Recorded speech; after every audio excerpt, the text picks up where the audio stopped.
నా నా స్టైల్లో చికెన్ ఫ్రై ఆనియన్ కట్ చేశాను, అల్లం కలిపే ఇంగ్రీడియంట్స్ అన్నీ కలిపాను ఇందులో. చికెన్లో అల్లం, వెల్లుల్లి, కారం, ఉప్పు, ధనియాల పౌడర్ అవన్నీ కలిపేసాను. ఇంకా నాకు వచ్చినట్టుగా నేను వండుతాను.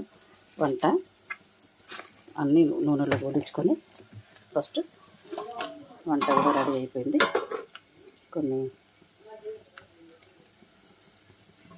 ఓకేనండి.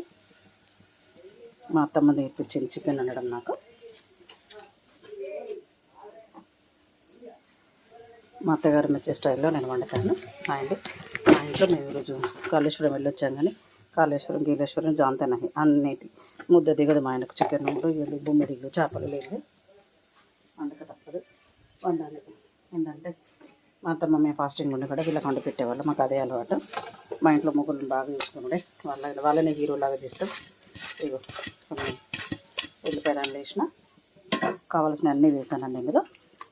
అవి నేను చూపించలేకపోయాను, అసలు ఇట్లా ఫాస్టింగ్ లేని వల్ల టైర్డ్ అయిపోయినా. ఓకే, అప్పుడు మాడతాను. ఓకే, అన్ని కలిపి వేస్తాను నేను. చికెన్ రకరకాల కంటే వచ్చి నా స్టైల్లో నేను వండుతున్నానండి. వంట అయింది, చికెన్ అయింది, పూజ అయింది, కాళేశ్వరం పెడితే ఎన్నో వీడియో తీసుకోవాలి కలలు. కానీ ఏమైంది అయిందట తాత అవుతుంది. ఏమవుతుంది తాతకి? తాతకి ఏమవుతుంది?